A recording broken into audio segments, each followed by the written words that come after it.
Howdy, y'all. Welcome to Belly Up Fantasy Live. I'm your host, Chris. With me tonight is the Belly Up Fantasy crew. Tonight we've got Houston, Ryan, and our own Zach Mack. Gentlemen, how are y'all doing tonight?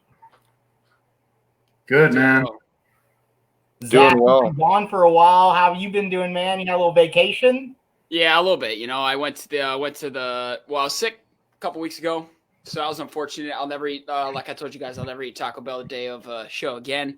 And then last week had to go visit the fam up north, and that was much needed. So, yeah, good, but I'm glad to be back. I'm excited to be back.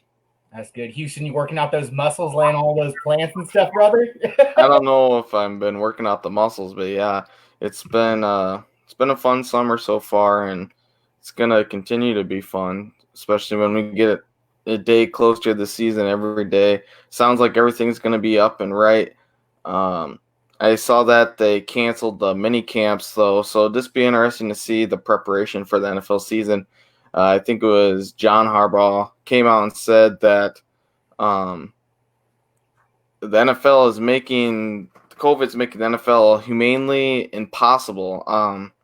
It's going to be interesting to see how teams are going to prepare with the new rookies, with new free agent acquisitions, and it's just going to be interesting for fantasy football. You know, I think we're going to see a lot of veterans have pretty good first half of the seasons this year. Maybe that's a good show topic we can have and bring up sometime.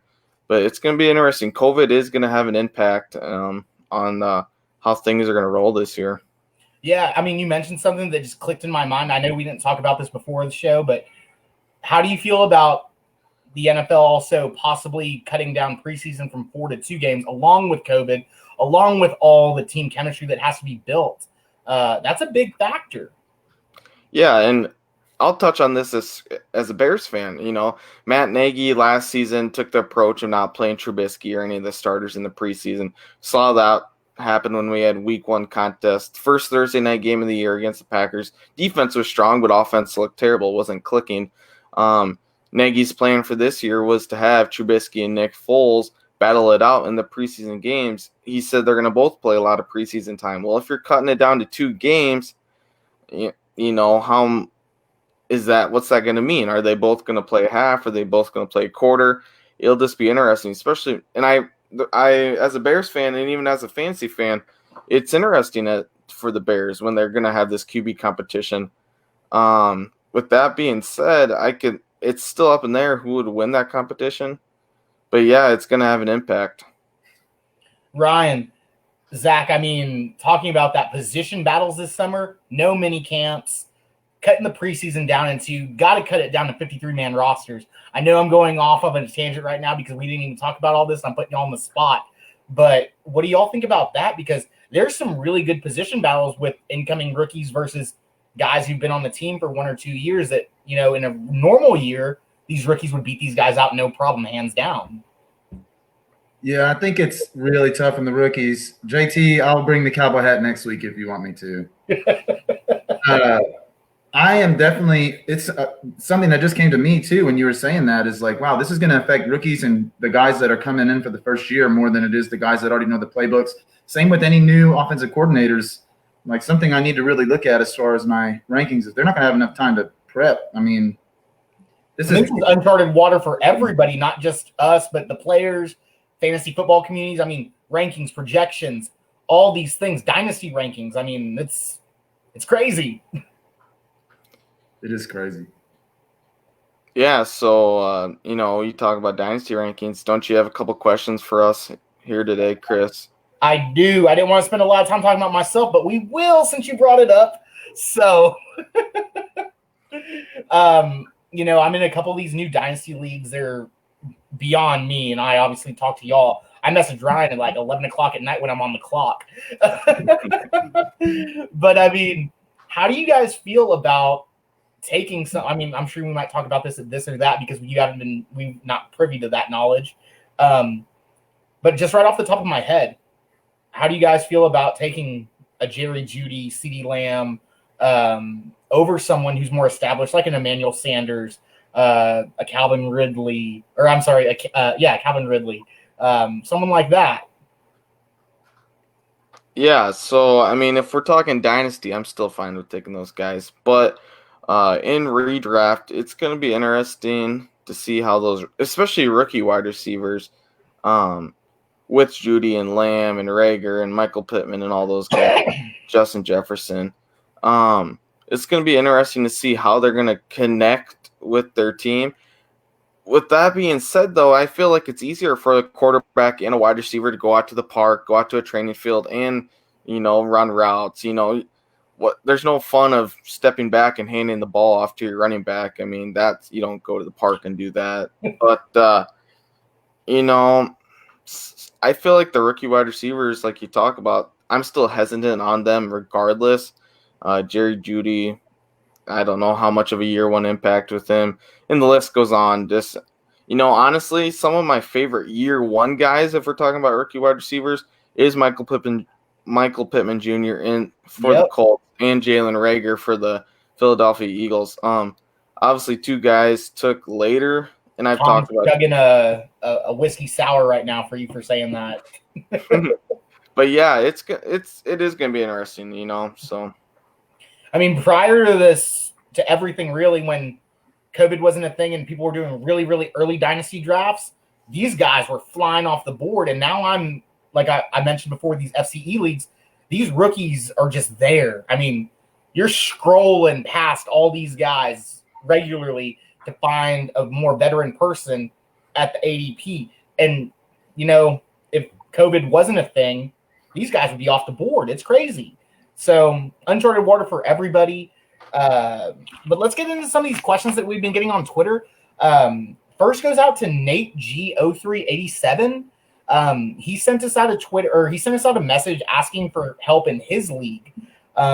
He's got, and it's a dynasty league, obviously. So he's got a trade question for us guys. I answered it the best I could, but when I answer stuff, I'm always going to root for my guys. I want to take it to a even playing field, so he has everyone's answer. So he has Kenyon Drake, Cooper Kupp.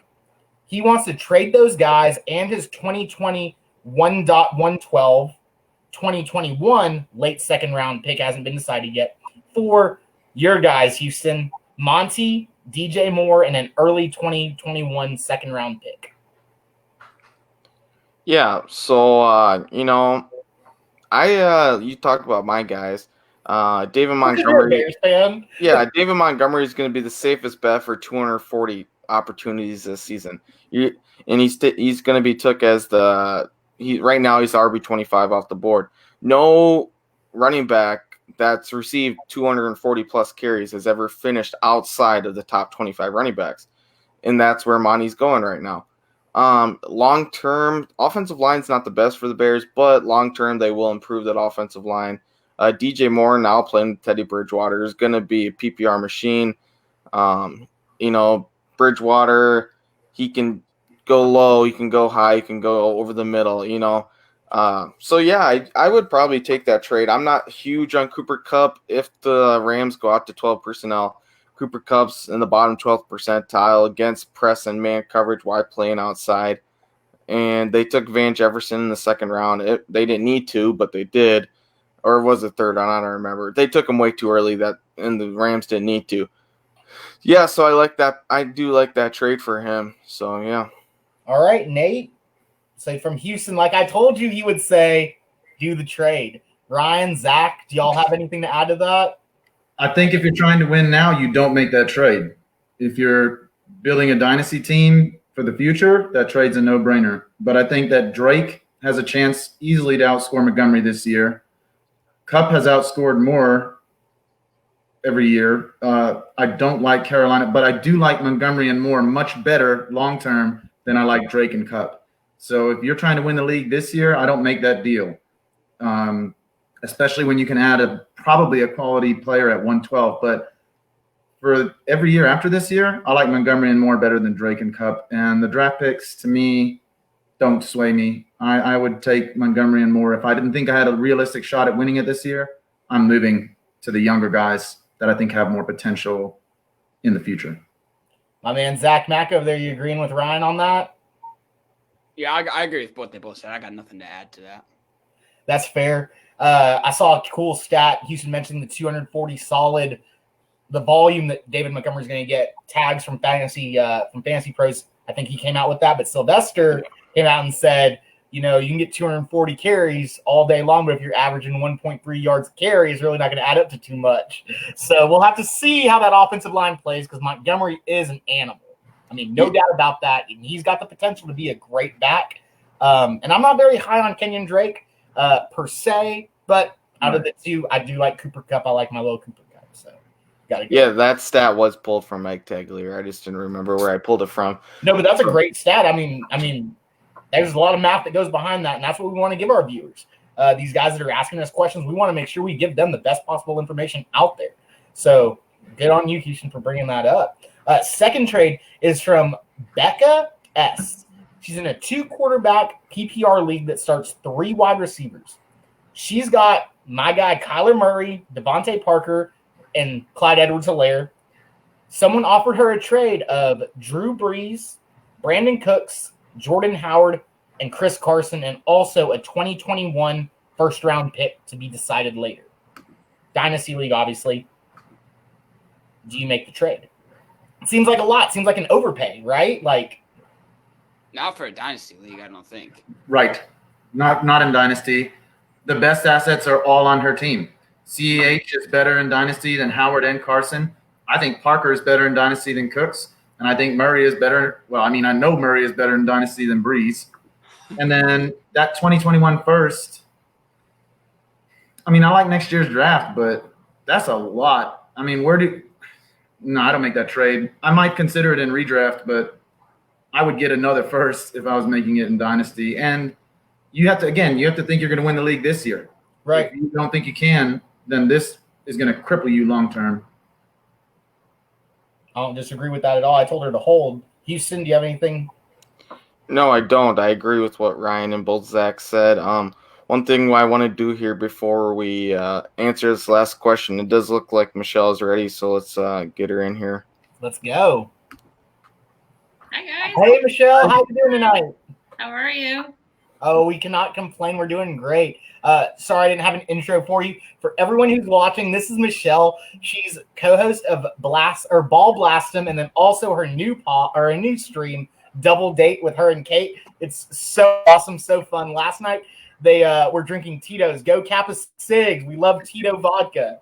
I might be drinking it again. So don't awesome.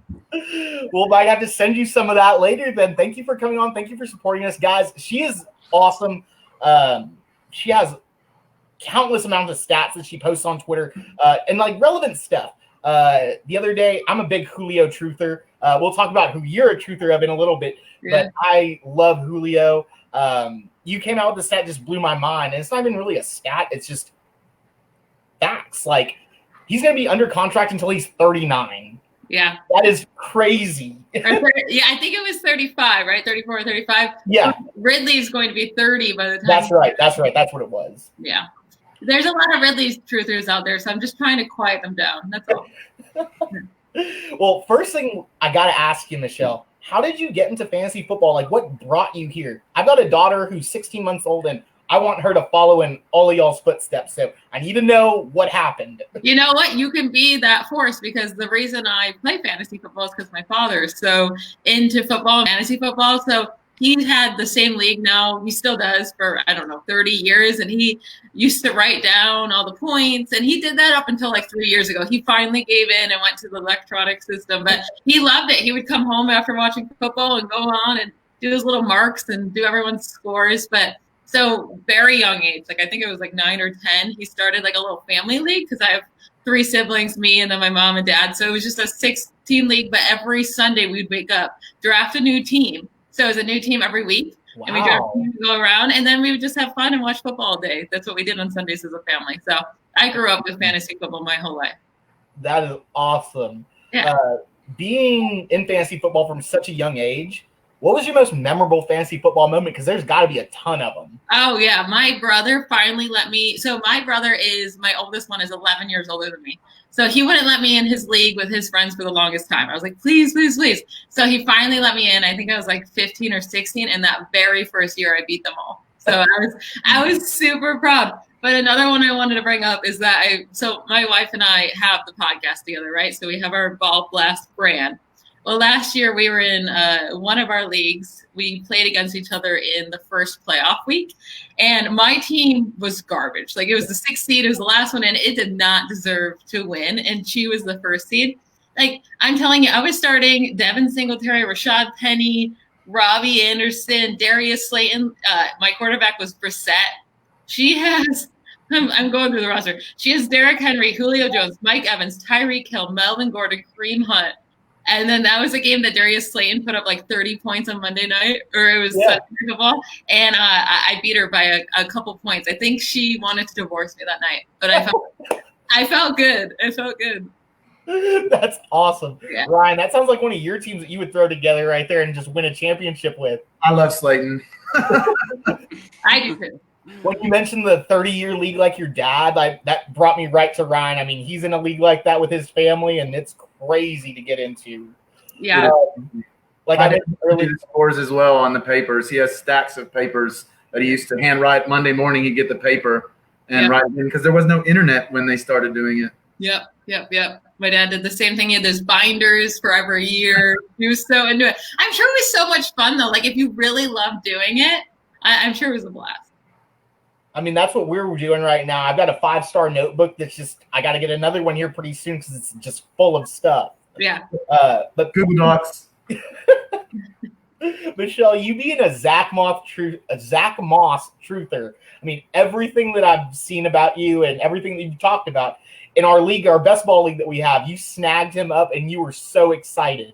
Tell the world, I mean, there's obviously been people on Twitter that are like, okay, everyone knows Zach Moss is the deal now because of you. They still don't trust it. I mean, they're not taking my advice, and it's fine. He could bust. Who knows? We never know what's going to happen. He was my running back too before the draft, right? I love his talent. He was one of the best. He was the best in yards after contact, in forced missed tackles, and yards per reception. And, he was so good in every area. His vision is elite, and that's something you can't teach. And he's perfect and not perfect. He's really good in pass protection too. When he was asked to do it, he wasn't asked to do it that much. So we'll see how that translates to the NFL. I think he got put in a really good spot here with Buffalo. They need a guy that they can trust in short yardage situations or on the goal line. And a lot of areas where Singletary excels, Moss does too. But then he does other things better, where he's a bigger back. He can be used in those areas. And then he's actually a way better receiver, where Singletary was one of the least efficient in college. And that's actually something that translates really well from college to the NFL. And then he was the least efficient last year in the NFL. So people think of Singletary as a receiving back, and he's like the worst at it. And he had like some of the most percentage of drops too off his target. So I do think that maybe Singletary try to put him in that hole with the receiving back, but if he's not showing he can be productive, I think Moss can steal those snaps as well. I mean, talking to you for a little bit and looking at Zach Moss's college footage, just the eye test. This dude is a 3-down back. Yes. I mean, he is the real deal. Singletary had a lot of flashes last year, and that's what I remember. I don't remember him blocking. I don't remember him breaking off a good run. I don't remember him catching a ball. I just remember flashes of like 50-yard run, 50-yard catch type thing, and that was it. Zach Moss, though, I mean, he's your true. I mean, give him some time, but yeah, I mean, they had Frank Gore do a lot of stuff last year, the ageless wonder, and Zach Moss, I believe, is better. So, and I think Zach Moss is going to have so many goal line opportunities. So everyone thinks Josh Allen steals all these goal line carries, and he really doesn't. They try to get Frank Gore in the end zone. It's just he kept failing. So then Josh Allen, they would finally use him on 3rd and 4th down, and then he would get in because it was 1 yard, and Frank Gore couldn't get in on 1 yard. I think he had something like 8 carries from the 1 yard line, and he only got in twice, like Frank Gore. Wow. And then another 3 carries from the 2 yard line, and didn't get in at all off of those. So that's a total of 11 carries from 2 yards in, and he only got in twice. That's beyond bad. It takes a second to get really bad. That's a bad stat. I don't want to be associated with that kind of stat. Yeah. But Michelle, can you enlighten us on some more of these Buffalo players that we need to look at in fantasy drafts coming up? Yeah, I mean, I don't know if there's really too many more, because I think Like, I think Stephon Diggs going there is really good for the whole offense. I just don't know if it's good for his fantasy value. I can't find too many targets to give him because I still think John Brown is going to be heavily involved. But you have to – so I might think John Brown's still going to be heavily involved, but that still hurts him too because Diggs is there. Like, he can't do what he did last year. So I think everyone in that receiving core kind of goes down. I'll probably stay away from that group altogether. I don't think there's enough targets to go around for Dawson Knox to have a breakout year in his second season. We normally see those breakouts for tight ends when they really need a wide receiver or, another receiving option. And that's just not what we have with the Bills right now. I think they're going to be a very run-heavy team. So Josh Allen has always been one of my favorite fantasy quarterbacks. You're going to have that rushing floor. Like, he's going to give you such a safe floor every single week that he's not going to bust for you. He didn't have a ton of boom games last year, but he was still really great in fantasy. I think he ended up as a quarterback 6 or 7 on the year. He was really fun to own because he never hurt you. So he's another guy I'll be targeting a little bit later because he's not going too high still. He's still going in those later rounds. Was it you or Kate that put out the stat or put out the thing that was Josh Allen and like the list of most owned players, and Josh Allen was up there? That was me. Yeah. Okay. Yeah. I like that actually. I was going to my leagues. I was actually shocked at how much I own Josh Allen because I keep trying to get him in different leagues because I felt like I didn't own him enough. And then I realized I own him everywhere. So I don't know what I was thinking. But I really like him. And I think I think he's going to do a lot better in the passing game this year. Maybe not like his completion percentage. I don't think is going to fly up. But I think Stephon Diggs being there will help him a lot and just continue to grow his success as a quarterback in the NFL. I know Ryan and I were talking about the receiving core of the Bills a while back. Ryan, did you have anything to add to that about those 3 guys? Because I think they're really good. And like she was mentioning, I don't think Dawson Knox is going to get the targets that he needs. I'm personally high on Knox, but it's because I saw him flash. And so I saw flashes where I was like, whoa, in Dynasty, I want to get my hands on this guy. My curiosity really would be, do you think Gabriel Davis can crack the top 3 over Cole Beasley? I don't. Yeah, Cole Beasley was such a big part of Josh Allen being more accurate. I mean, as accurate as he could be last year, but also his completion percentage went up because Cole Beasley was helping him in those areas. So I think he's a big part of his growth. And I don't think Cole Beasley sees as many targets as he does last year, but I still think he gets 75 targets around there. And I don't see Gabriel Davis getting even close to that. I actually have I have him at 32 targets, Gabriel Davis. Wow. Okay. Yeah. I guess that answers our question, huh, Ryan? Yeah. Michelle, where can our followers and yours find your future works and just what are you working on right now? I know that you just came out with the double date, which is awesome. Everyone needs to check that out because it's so fun.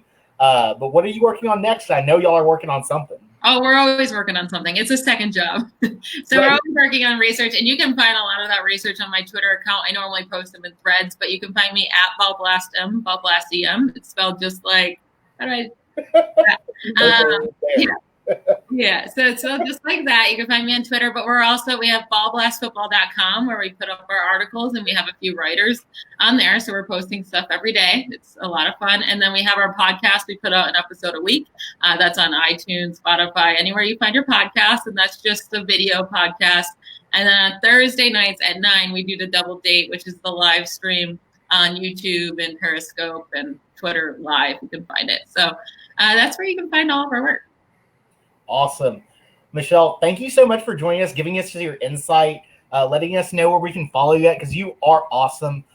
Everyone who doesn't know, she's in Scott Fishbowl X, so look for her to dominate her division. What division did you already pick one? I tried. I put in a request. I did playing cards. I play cards a lot. And then I tried to pick spot 3. I feel like that's a good spot.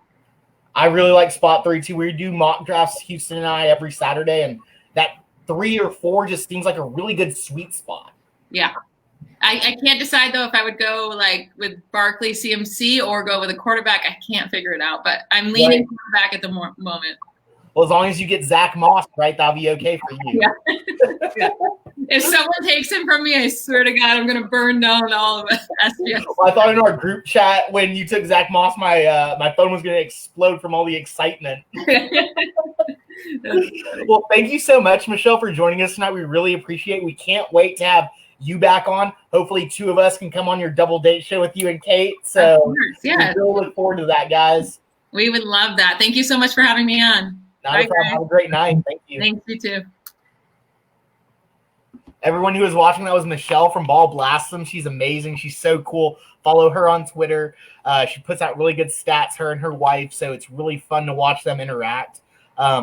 Let's finish up this last question that we had real quick, Houston. You being the big dynasty guy. So my buddy Hunter Janelle, I've known him since we were young.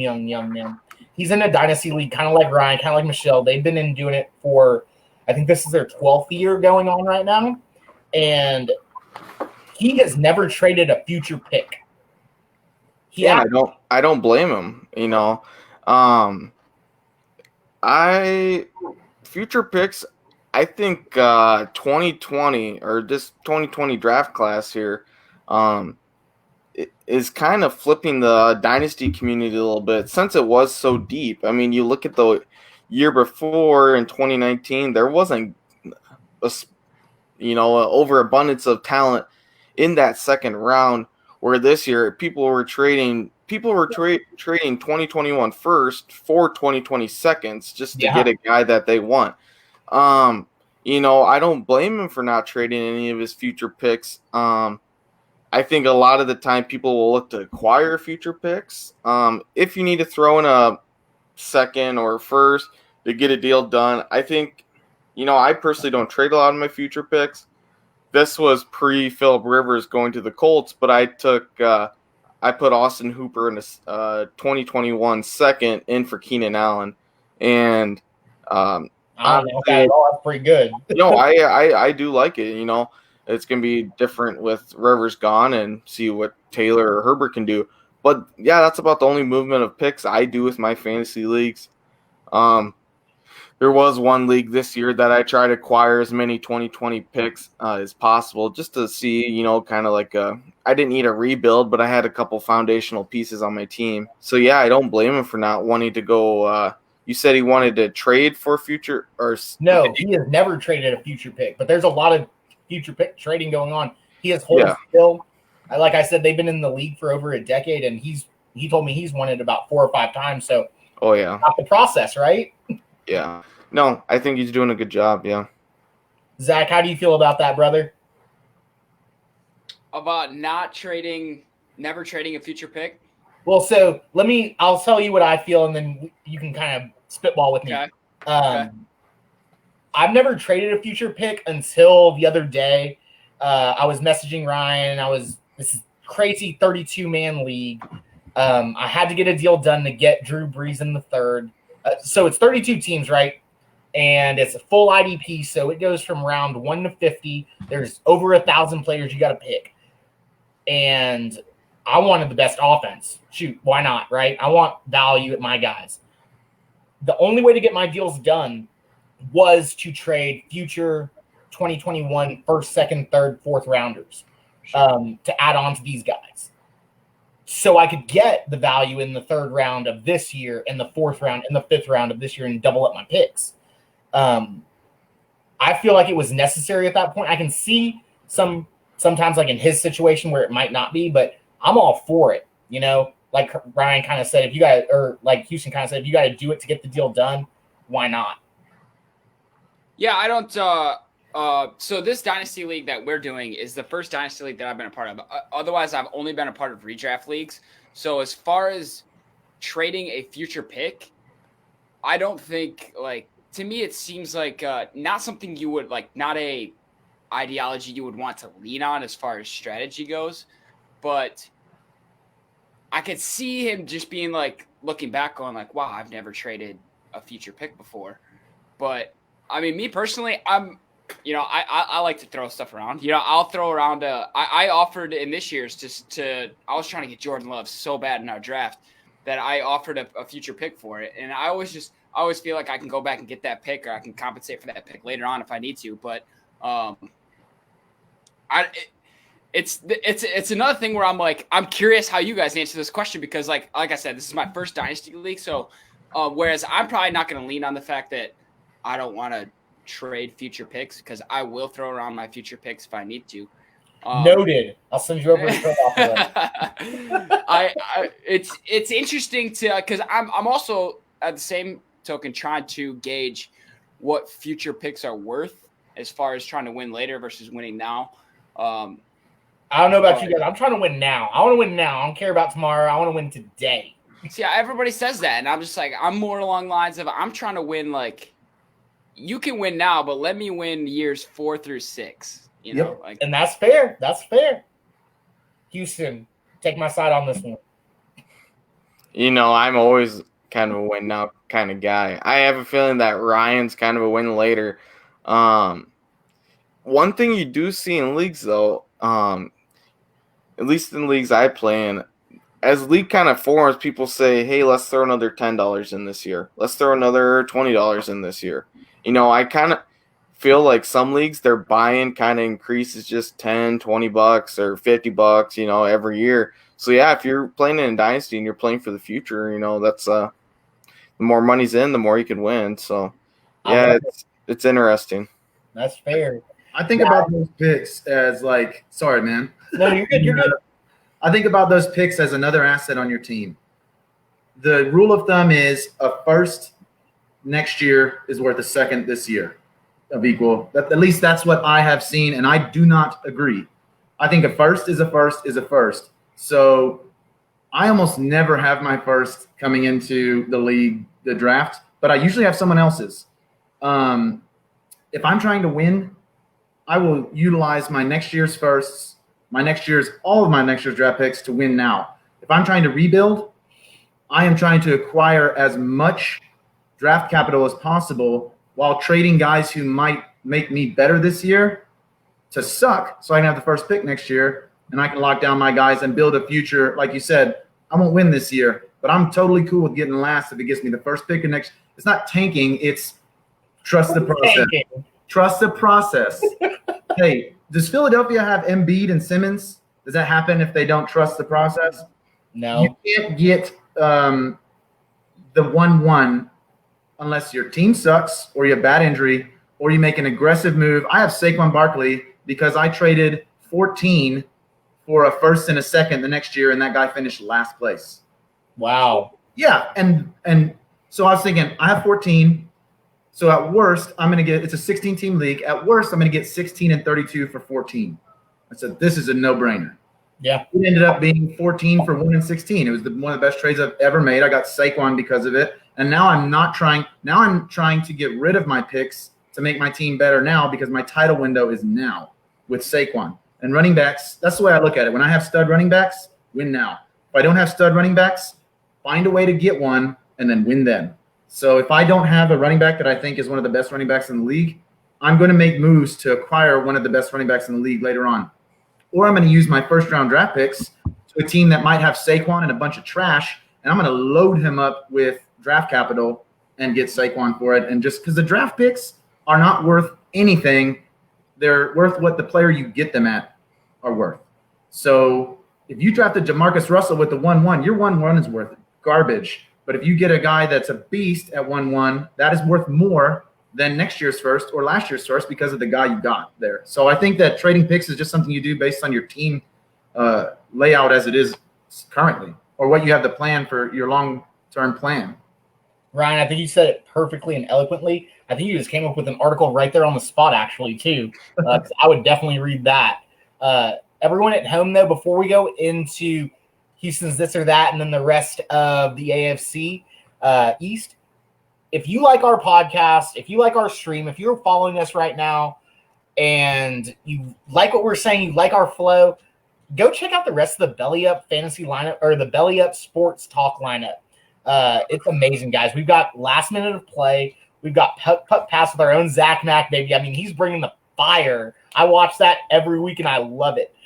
We got Corner Booth Podcast. We got the Hardcourt Honeys, Around the World for the Weekend, who just dropped a great show tonight. Y'all need to go check that out on Twitter. And then also A World Without Sports. They've been kind of not posting stuff right now just because of weather, but they will get back on it. And please use the hashtag BUST. See what you're missing, guys. Houston, Houston, let's actually do this or that at the end of the show because I want to have a couple more beers to kind of just mellow things out. You know what I'm saying?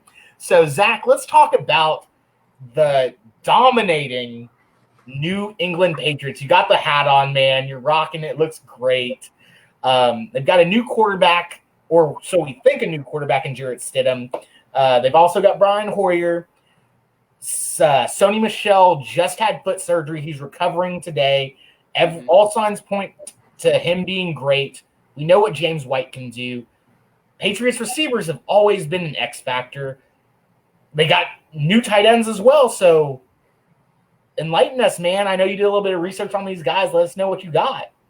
Yeah, I mean, there's not a whole lot of fantasy outlook as far as the Patriots go, if we're being honest. And I also want to put on the record, I may be wearing the hat. I'm the furthest thing from a Patriots fan. Okay, I lost a bet, had to buy it. Chris assigned me to the Patriots, so I thought I'd wear it tonight, but I'm not a Patriots fan. It's a very weird situation for New England. Obviously, 12 is gone, but it's compounded with this COVID thing, which you touched on in the intro to our show, is that normally with a situation like this where we don't really know, we can make our takes one way or another. How much of it was Tom? How much of it was Bill Belichick? How much of it is the New England Patriots as a culture? Bottom line is we don't really know until they hit the field for the first time. And with COVID, normally we'd have some sort of insight. We've got either beat reporters or guys on site or guys reporting from within about how things are progressing without the most decorated player in the NFL's history. And we just don't have that. So, and I think that plays a lot to Bill Belichick's strengths. He likes to keep things quiet. He likes to be under the radar. I think we might see some things that we weren't expecting to see out of the New England Patriots this season. The problem is, especially if you're doing redraft leagues, we just don't know right now. Like he says Stidham is his guy. I'm a Michigan State guy, so I would like to see Hoyer and Lewerke battle it out. That'd be great. But yeah, Lewerke, baby. I mean, that dude he's got Tom Brady 2.0 written on him. So yeah. So to me, I'm personally staying away from Patriots as far as redraft leagues go for the time being until we hear more. As far as dynasty leagues go, I mean, they're young at the tight end position, so I think there's room to think that they could probably, whether it's Keen or I don't know how do you ICSC is that's all I said in Spanish class. ICSC. Call him Devin A. There could be a future there, especially depending on how Bill Belichick's offense looks without Tom Brady. I mean, if it's much the same, if it really was Bill, then we can put, stock in these tight ends for the future. We can put stock into Edelman as far as right now. But even Julian Edelman, if I was for the longest time, Tom Brady made Julian Edelman. I don't know what Julian Edelman is without Tom Brady, and I still stand by that. I don't know if you guys feel differently, but I'm not sure that Julian Edelman is an elite wide receiver without Tom Brady. So and real I quick, think that's the strongest piece of fantasy that they have. Before these guys jump in, because I know they're ready, I don't trust anyone on the team except for James White and Sony Michel, and not even that much. So I'll let Ryan, you go first. Houston, you finish it up, but you basically summed it up. I will get White or Michel if their value is correct. I'm not reaching for him. Same for Stidham, just because what is Hoyer going to take the job? Probably not. So as far as like a QB depth, and then N'Keal Harry to me is a huge question mark. If I can get him late, I'll get him. And then like he was saying, I like Asiasi and if that's how you say it, and Keen as tight ends in Dynasty. I've seen a lot of hype that Keen is the one to own in Dynasty. I don't know enough personally to make that call, but it's been more and more what I'm seeing is that Keen will be the future tight end there over Asiasi, which, I mean, their guess is as good as mine, I guess. Belichick is it's weird. Houston? Yeah, so this probably burns my credibility of being any sort of fantasy football analyst, being any sort of host or guest on this show. But like everybody's that's watched and know me, I participate in a lot of best ball leagues. And, to my surprise and to your surprise, Sony Michel is my number one owned running back currently at the moment. And this isn't because I think that he's going to be a number one running back, finish as a number one fantasy running back. Not at all. The reason why I am taking him is I like to go with the approach in 18 rounds. I'm grabbing about 5-6 running backs. And I'm getting Sony Michel as my 5th running back on my team in most of these leagues. And that's probably – yeah, and that's why that's why I have so much ownership of him, is because I'm grabbing him in the 11th, 12th round, around guys like Philip Lindsay and, the guys in committee backfields. And as far as I'm concerned, he should be the day one starter. I was surprised today to see this foot injury news because I didn't know anything about this. And I think a lot of the Patriots fans, average Patriots fans, not the diehards, were surprised by this news as well. They say that there's a possibility that he could start the league or start the new season on the PUP list. So with that being said, I don't know. I'll have to monitor it. With that being said, I'm 26% Sony Michel across my ownership right now. So I'll probably that's his number.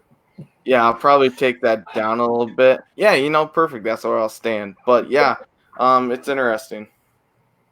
Just so I'm not like a diehard Patriot fan or anything like that. I do monitor injuries, not huge injuries like that, but I owned Sonny Michel last year.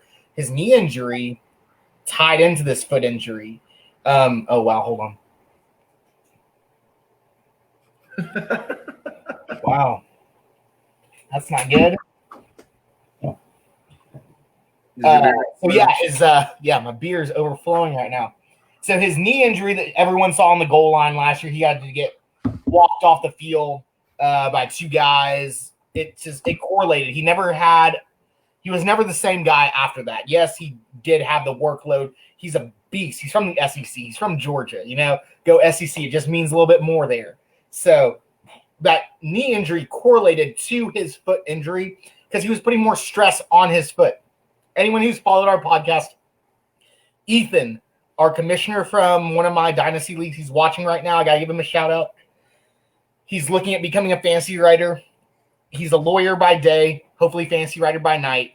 But he's followed us for a little while, and I just want to throw him a shout out real quick because he just threw me a shout out on my phone. But yeah, if you've watched us for a while like he has, everyone saw me blow up about the whole David Johnson thing, AFC South. Injuries correlate with other injuries. Sony Michel had the knee injury, correlates to his foot injury just because he's putting more stress on other parts of his body. A lot of people don't realize that. That's what's going on. That's why he had to have that surgery in the offseason. It wasn't a big deal. And that's why he's recovering so quickly because it's not that big of a deal, but he had to do it. In my projections, I've got Sony Michel getting a lot of work at the goal line, obviously, just because he's the bigger guy. Is James White going to vulture some touchdowns? Probably. Is Stidham probably going to run in 1 or 2 like Tom Brady did? Probably. But I think Sony Michel is the dude to own in New England. I do also think I want to add that I think you want to keep your eye on this team though throughout, because if you think about the other 3 teams that are struggling, or the other 3 teams that are in their division, they tend to be, aside from Buffalo, they tend to be struggling. And New England is playing all 3 teams to finish out their season. The last 3 games are all division games. Ooh. And depending on when your season ends, if it's week 16, if it's week 17, if there are guys that are performing well and the Patriots need a win or 2 to get in the playoffs, they have a capability of putting up big points late in the season. So I think that waiver wire wise, you do want to pay attention to the Patriots. I mean, who picked up Cyrus Gray? Was that his name? Like 3 years ago for the Patriots running back? No one knew who he was. And he scored like 4 touchdowns, 300 yards. I mean, Giga Max. Yeah. Cyrus Gray. Sorry, Cyrus Gray is an Aggie. What was his name, Ryan? I can't remember off the top of my head either. But I know Bolden's done it before. They'll have a back just go for 2 or 3 touchdowns. It's like RB4. I hate Belichick. That's fair. Ryan, let's keep it moving though, guys. Tell me about the new kids on the block in this division. I mean, they've got the new hotness. They got Tua Tagovailoa. They've got Devontae Parker. They got Matt Breida. They got Jordan Howard. Gesicki, your guy. I know you want to talk about Gesicki. Tell me about the Miami Dolphins. I know CERN is probably not watching right now, but he will watch this later because he knows you're talking about the Dolphins. So, yeah, I think there's a lot of fantasy potential for the Dolphins. I don't know if it's going to translate to a lot of wins just yet, but as far as fantasy, whoever's starting between Fitzmagic and Tua, I couldn't tell you who's going to start. I think Fitzmagic's going to start, and I think Tua will come on later in the year. So I think if you get one, you should probably try to nab the other, and that's not easy considering in our rankings they are right next to each other. Yeah. So you almost have to get them back to back. But I think whoever's starting a quarterback is going to be a serviceable, especially in a 2 QB league. They're going to be a serviceable QB. They can start for you. As far as the skill guys, look, I don't think people realize what Jordan Howard has done in his career so far. I mean, I'm sure Houston does. Yeah, but the guy's been pretty solid fantasy-wise. And now you add Breida, who I wasn't high on until he wound up in Miami as what I envision as the RB2, but not as far as like 1 and 2, more like 1A, 1B. I do assume Howard's going to get more of the goal line looks. So if you're in a touchdown-heavy league, that makes more sense. Breida's more the big play threat, but I do see Howard getting those goal line carries. I like either one of them if the value's right. I have more exposure to Howard just because I think Breida – I think a lot of people are assuming he's going to be the RB1, which I don't understand why. But I like them both. When we get to receivers, Devontae Parker blew up last year. We were all waiting for that. But at the end of the year, he was a monster. I'm projecting him for 9 TDs and 1,200 yards this year. I think he could end up being the best receiver in this division, which isn't saying that much in this division, but I do think he could be the best receiver in this division. I love Preston Williams as a wide receiver too, but I do think Gesicki becomes the number 2 target in that team. Speaking of breaking out late, Gesicki, man, he looks – right now I have him ranked as tight end 3 and tight end 2 in Dynasty. I think that most people are going to say that's too high, but I am all over him. At the end of the year, he was just scoring touchdowns, and he was making exceptional plays. If you look at his college numbers, he was a big play machine there. I mean, he didn't do what? SEC guy. Did he play at Ohio State? Wait. I'm sorry. I don't know why I'm talking about Jarvis Landry in my mind right now. He's just running. Hey, he played for Miami, man. I do like Gesicki. Matter of fact, I love Gesicki. I have almost total exposure to him because I'm getting him earlier in the draft than anybody else is looking at him. Once Kelsey and Kittle are off the board, I'm all over him. I'm taking him over. That's pretty high. I'm taking him over Ertz. I'm taking him over all those guys. Over Waller? Yeah, over Waller. You know my rankings. You've seen my tight end rankings. You know later. I love Gesicki. So, yeah, I think that I'm trying to get a lot of exposure to Parker and Gesicki, and I am happy to get Breida or Howard as like a depth piece at running back. I don't want to be starting them on a weekly basis. Unless one of them goes down, then sign me up for that. But otherwise, get me some exposure to those guys, some exposure to the QBs. Like you said, this division is not special as far as defense goes. I mean, the Patriots have a good defense, but will they with the offense being this year? I mean, that's going to be a lot of pressure for the defense. I love Miami. I think they made the biggest growth in the offseason as far as – and I like Brian Flores seems to have that team playing tough. They were not just giving up or rolling over. No, they weren't. I'm a huge fan of Brian Flores. So I think if you can get these guys at the right place, these could be game changers as far as – again, where's Parker going? If he's going early, don't go get him. But I have not seen him going very early, and I've been snatching him up in almost every league I've been in. I mean, he won leagues for people last year. Big time. He went crazy. Crazy year. It's magic. I mean, that's why I'm hoping magic starts early. Houston, I got to ask you, though, while we're still on the Dolphins, there's a big, like Ryan was mentioning, 1A, 1B between Howard and Breida. I mean, for some reason, I lean towards Breida.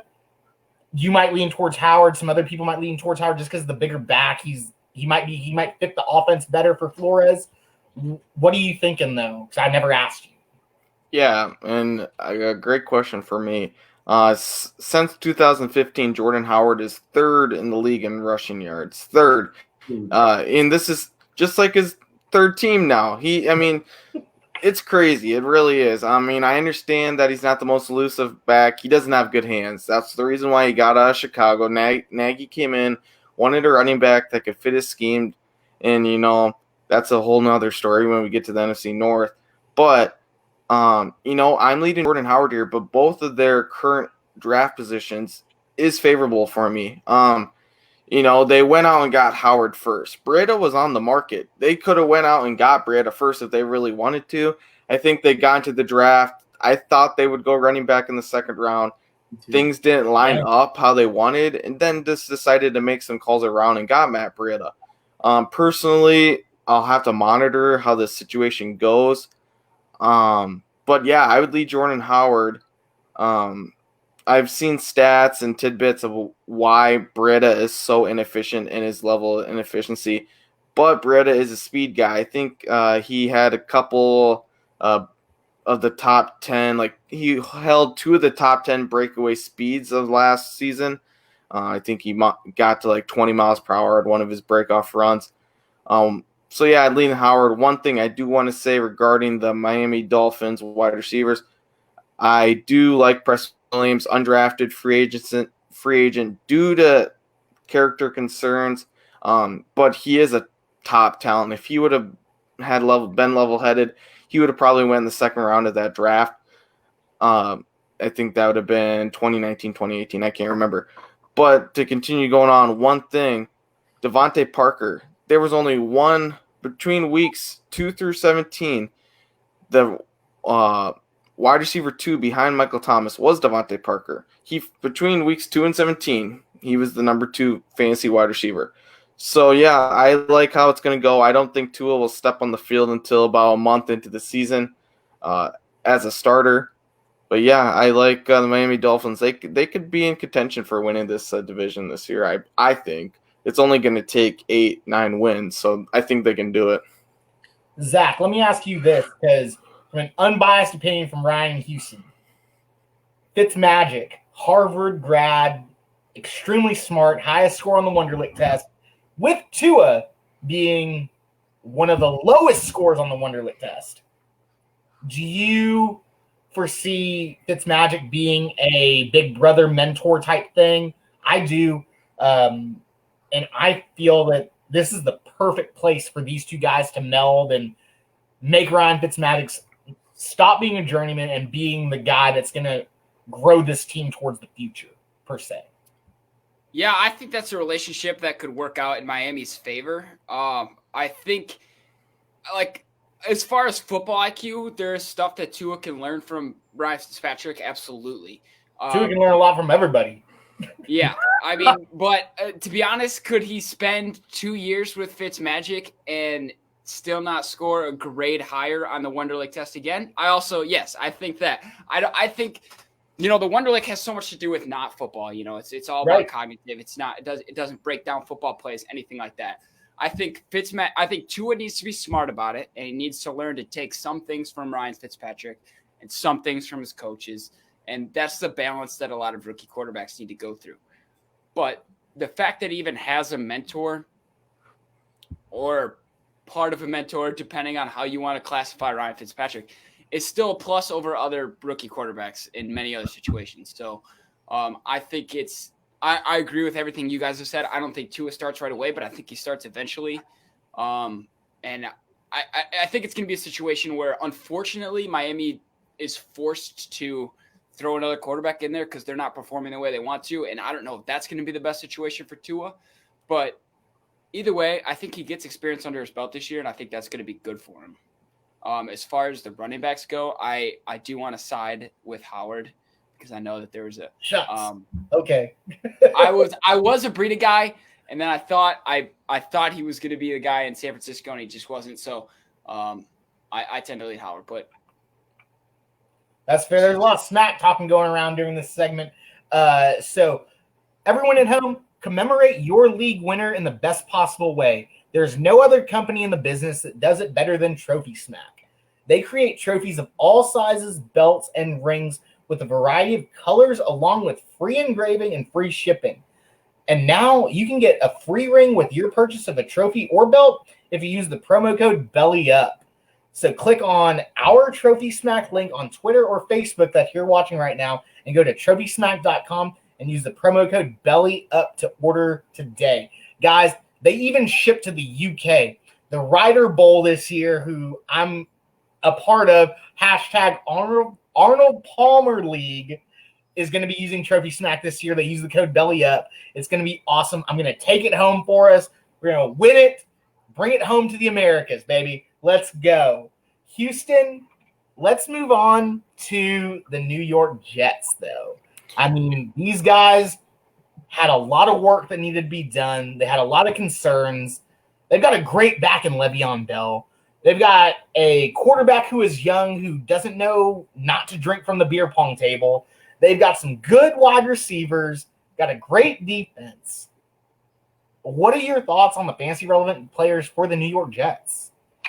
Yeah, so you talk about the young quarterback. Do you actually know someone that was just drafted that actually is older than Sam Darnold? Sam Darnold's what, 23, 22? 22. It's actually the first overall pick in the draft, Joe Burrow. Sam Darnold is younger than Joseph Burrow. That being said, Darnold's 22. We talked about the mono last year. You know, turning 21 in New York is going to cause some kind of sickness, and he just happened to get mono. Currently, he's going after QB 25 off the board right now. Sorry. He did have off-season surgery on his non-throwing thumb, so that should be just fine. But 19 touchdowns, 13 interceptions in 2019. With the bottom 5 passing unit, they had Robbie Anderson, he's gone, but their wide receivers weren't very good. I do like the pick of Mekhi Becton to solidify some of their offensive line.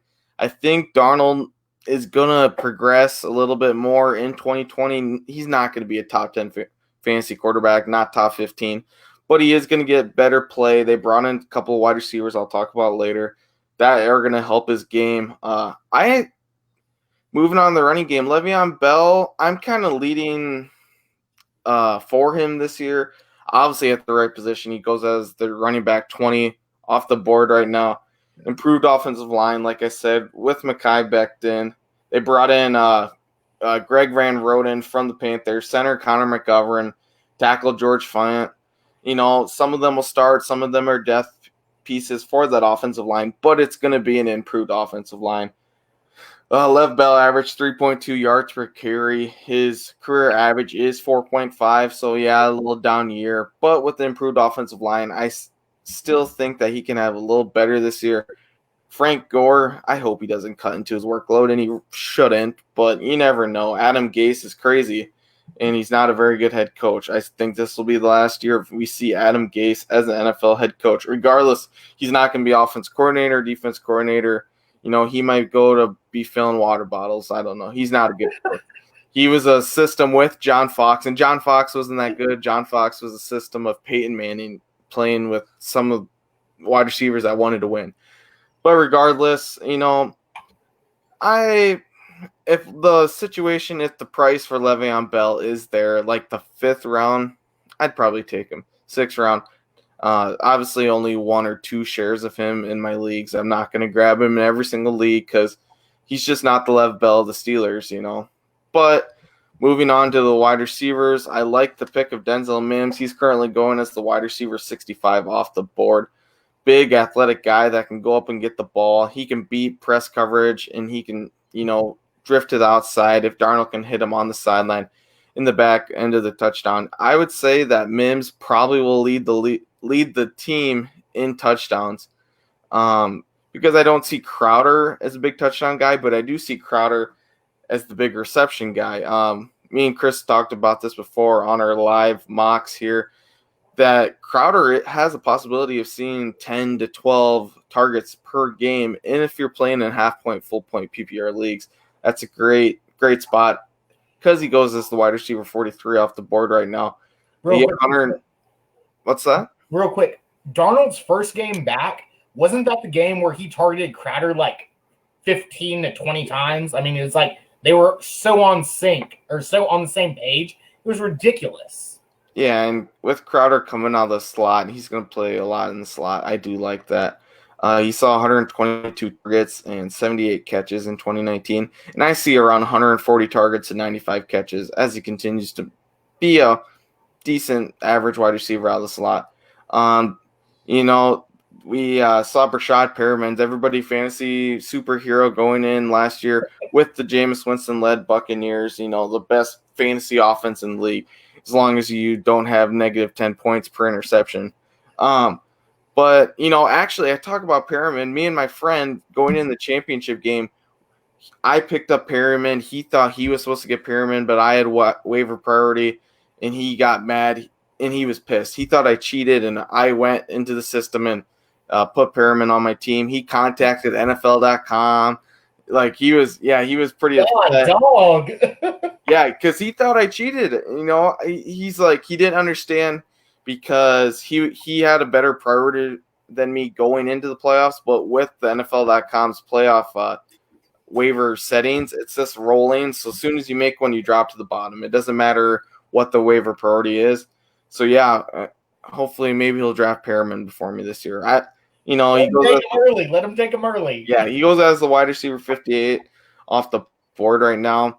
It's so hard. How can Darnold produce 3 relevant fantasy wide receivers? Probably not. Seen it yet. So you know, who's going to be the odd man out? It's not going to be Crowder, I'll tell you that. So it's going to be either Mims or Perriman. You know, they might not be left out completely, but I don't see more than, 60 to 70 targets for Perriman and 50 to 60 targets for Mims. There's not enough passing work. I think they're going to continue to try to run the ball and get Le'Veon Bell involved. And then, you add in Chris Herndon. Chris Herndon, I thought he was going to have a good year in 2019. A lot of fantasy owners did. I think he started the year off injured. Decided he's going to because of all the hype. Yes, yeah. I held on to him for so long because of the hype that I'm one of the guys that will not own him again. Yeah, so he was planning on coming back. I think that Wednesday of that week is planning on coming back. Had a hamstring injury.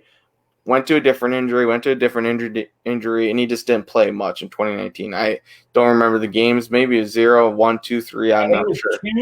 Two games that he played, and they were not good. Yeah. He didn't have any breakout games, so.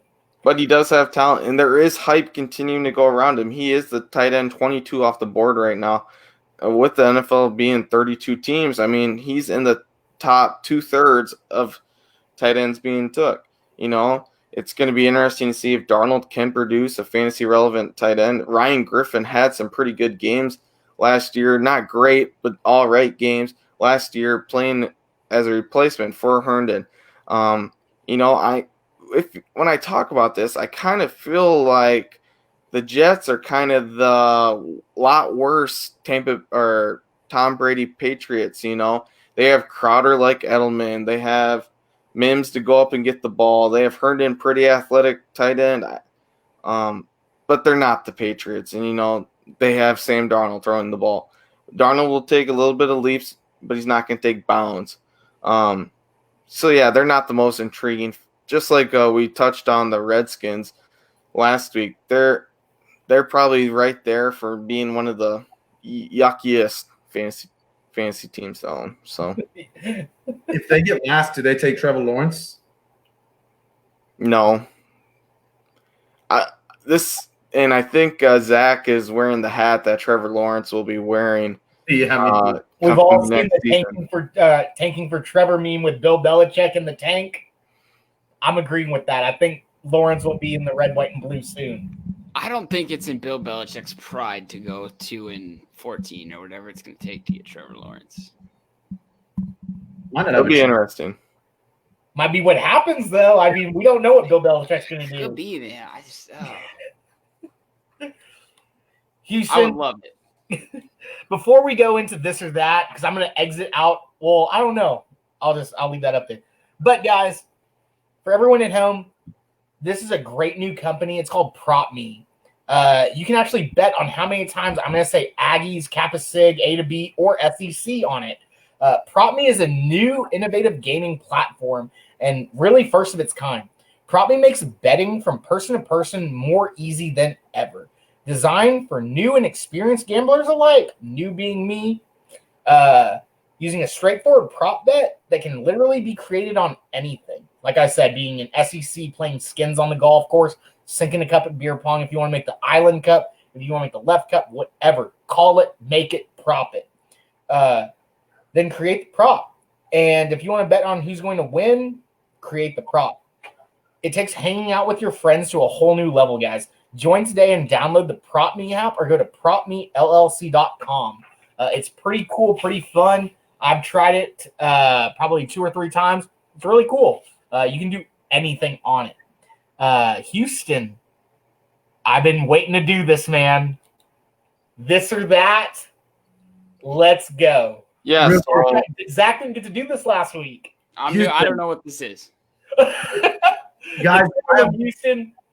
I have one thing that blew my mind that I forgot to bring up for Miami that I think is extremely relevant, and I just forgot to bring it up. According to Pro Football Focus, Fitzpatrick and Rosen combined had only 427 of their 708 dropbacks be clean dropbacks. That's just around 60% of their dropbacks were clean dropbacks. They're only going to be having one lineman. Well, right now it's looking like one lineman from last year's returning. So if Miami's offensive line improves, we could be talking about an enormous leap in 2020 versus a small leap from just the skill guys. That stat blew my mind. I don't know why I didn't bring it up, but that is a big number. Only about just over half of their dropbacks, they were clean dropbacks. That's crazy. That being said, you said there's only one offensive lineman returning this year? Yeah, Eric Flowers should be back. They do have other linemen, but they addressed Austin Jackson. They addressed linemen in free agency. There's going to be a lot of competition. But most of their starters from last year are not projecting to be starting this year. Some of them are going to be here still with depth. But if the depth charts that are right now just speculative are accurate, there might be only one returning starter on that line, which was bad last year. That just adds to what we talked about at the beginning of the show was the chemistry. The offensive line chemistry, Ryan, you and me both played offensive line here in Texas. That offensive line chemistry is everything. You win a game in the trenches. I mean, if you can't call out a dog call or a switch-up block to your guy next to you, you're not winning any sort of game. Right. So this will be really good to watch. I mean, maybe we need to do something on offensive lines here pretty soon because that's going to be something big. Yeah, I don't think people realize how much of a foundation it is for their entire fantasy team. Yeah. Especially running backs, but it goes to receivers and quarterbacks almost as much too. Yeah. Sorry, yeah, that stat blew my mind. I'm sorry. Yeah, sorry, we went off on a tangent on that one, guys. Sorry. yeah, so like Zach he wasn't here last week, but we started this new segment called This or That, where I go and I'm grabbing 2 guys with similar draft positions. I don't share these with the crew. This is their first thought on them. Since we're running, we've been here for about a little over an hour here. I'm only going to give 2 situations here. And I will, just like me and Chris do, we do our mock drafts on Saturday together and communicate. I want to put you guys on the spot a little bit. And close out all your rankings, Ryan. So, here, first of all, we talked about how COVID will impact veteran running backs, veteran wide receivers. So we're going to go with 2 veteran running backs that saw 2 rookies taken and are supposed to be day one impacts. So let's go first here. I'll start with Ryan. You were given the choice between Damian Williams and Marlon Mack. Which one would you take? I'm going to go with I think, honestly, I'll go with Mack. I think Mack was better last year. I think CEH is going to eat into his playing time more than Taylor is going to be more of a split. I don't think everybody agrees with me on that, but I think Marlon Mack didn't do anything to get less playing time. I know they added Taylor, and I know Taylor is special, but Damian Williams seems to only play in the playoffs. So I do think CEH is going to be the guy to own there. And I am still undecided on if Taylor or Mack is going to be – which one of them is going to get more touches. Like, is Taylor going to adjust quickly? Because I think he is the better back, but Mack's more established. He's a pretty solid receiving option, and Rivers loves to throw to his backs. So I would lean Mac. I'm going to go on the opposite of that. I'm going to lean the other way.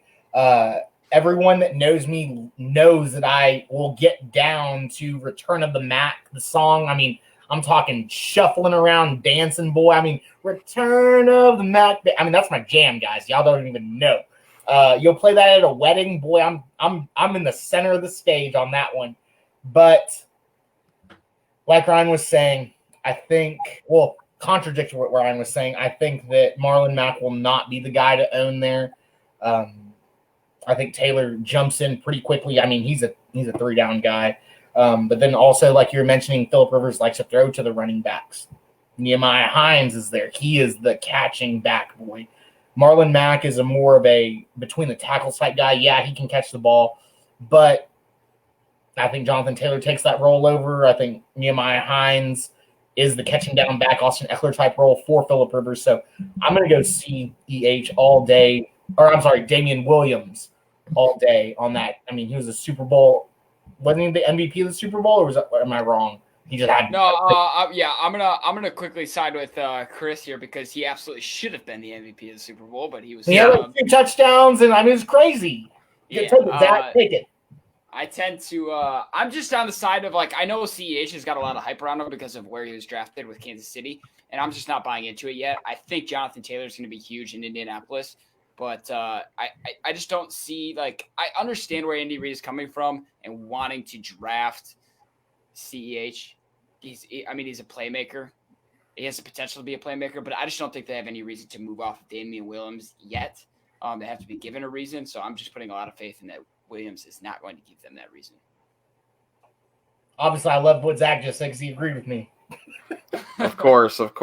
You know, it's so hard for me. I honestly, and that's why I ask these questions. Every time I have to answer these questions, I always say they're hard and I appreciate you guys answering them. It's hard. I'd probably go Damian Williams, but Vegas will say that Mac and Jonathan Taylor are going to see a pretty similar workload. I still think that Vegas has Mac with more rushing yards this year than Jonathan Taylor. Wow. But I do see with the COVID-related stuff that Damian Williams might have a pretty good first 5-6 game this season. This next question, I'm going to start with Zach because I know this is a couple of his favorite guys here. 2 QBs playing against my Bears in the AFC North, Aaron Rodgers versus Matt Stafford. Oh, God, you just put me in a tough situation. Right now, I'm gonna go Stafford.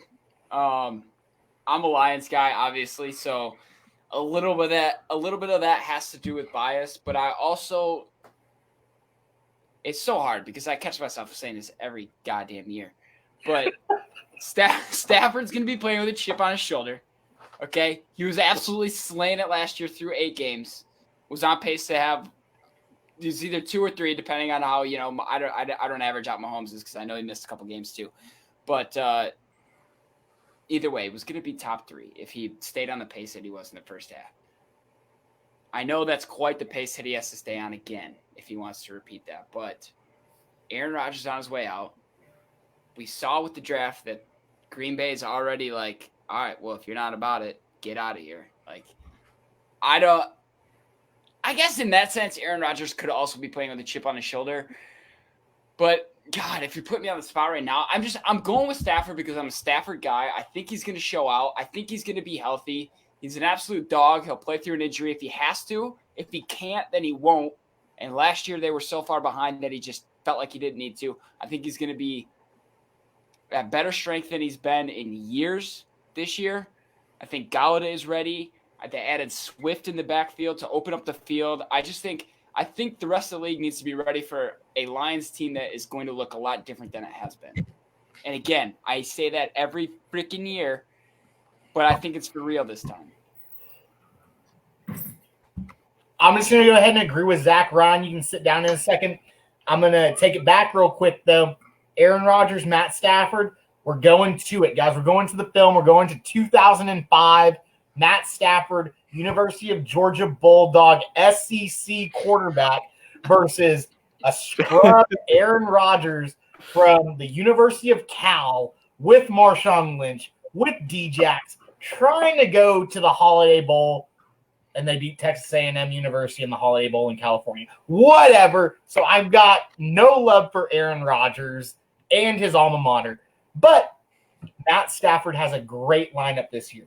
Like Zach was saying, I mean, I'm just going to reiterate everything Zach said because he's right. DeAndre Swift, 3 down back, way better than what they've had. Good offensive line. I mean, Kenny Golladay, baby Megatron in Detroit in the Dome, had nobody throwing to him last year. I mean, we were talking about David Blau. You know what I'm saying? David Blau. We got Matt Stafford coming in here, throwing the rock to Kenny Golladay. Dude is an animal. Dude is going to be a top 20 guy for sure. Kenny Golladay. Matt Stafford's way higher than that, I believe. But you got Marvin Jones Jr. You've got all these other pieces that they've added. They've added to the defense. I mean, it's crazy what they can do in Detroit. And Aaron Rodgers may have a little deja vu, or what we can see from a fantasy aspect, of Brett Favre. I mean, we see what the organization is doing. We see that they're leaning towards a younger crowd now.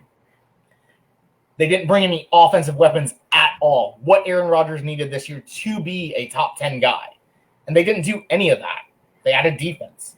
They said, we're going to bring in Jordan Love, and Aaron Rodgers, you are going to have to say that he's good for the franchise. You know, kind of like what Brett Favre had to do for Aaron. A little deja vu there. So I'm going to get off my soapbox, talk about the SEC, talk about Matt Stafford, how good University of Georgia is, and Ryan can take it away. I think I'm going to be the odd man out again. Let me preface that by saying that I like both of them coming into this year. It is harder for me this year than it has been. But like you were talking about the chip on the shoulder, I think Rodgers is pissed. And I think a top 5 finish is totally within the realm of possibility. Think the double check's going to come back? Dude, I would not be shocked if Rodgers we have a vintage Rodgers. I mean, we got to remember also, this guy is the all-time leader in touchdown to interception ratio in NFL history. He still has Devontae Adams. The morons in Green Bay's front office, what was that? We don't need Love or A.J. Dillon if you're a Packer fan. You needed a receiver in a draft that was loaded with receivers. Huge amount of talent. A.J. Dillon and Jordan Love. I'm not dogging on getting the quarterback of the future, but Rodgers isn't done. And if you made me pick one of those two guys, I'd lean Rodgers. But again, I like both of them this year. But I have a feeling Rodgers is going to go crazy in 2020. I think the Packers are going to be the team to that division just because Rodgers is pissed. I don't see him in Green Bay for much longer. And remember, Favre, when he went to Minnesota, had a heck of a good fantasy season. He really did. So even if he gets pissed and demands a trade, which I hope that doesn't happen, he's going to go somewhere and go crazy. I think he's just going to go crazy in 2020 regardless, because I think he feels disrespected. And he's a guy that's been playing with a chip on his shoulder since he sat in that green room the whole day. So, yeah, you're right. I would lean Rodgers. You think crazy story. You think he ends up in a Patriots jersey? Dude. Slim for chance. It could happen. That would be awesome. No. you don't want to know what kind of jersey I think he's going to end up within the next. Oh, God. Go Bears. West Jersey, Houston. No, but think about it. I mean, honestly, think about it. He's the Bears are going to need a quarterback. Trubisky or Foles aren't the long-term answer. You know, they finally piss you off enough that you say, you know, the Bears defense is a top 5 defense, and I don't think that's biased. And, you know, people might not agree with that. But he might go somewhere with the defense. Allen Robinson be a good another target for him.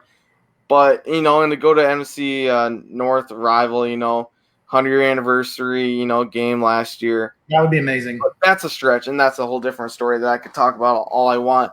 I'm thinking about that, Jesus. But, you know, this is a hard debate. It really is. And Stafford's had 2 back injuries the last 2 years. But they're kind of freak injuries. Listening to a podcast this morning from big dogs got to eat fantasy football. They brought on Dr. Jesse Morrison. He talked about Matthew Stafford's last 2 seasons of back injuries, and he gave him a 2.5 risk rating out of 10. He doesn't think these back injuries are going to make him a very risky fantasy player, and I totally agree. I do like Matthew Stafford in this debate, and it's not because it's Stafford versus Rodgers. It's because of the talent around them and the wide receivers.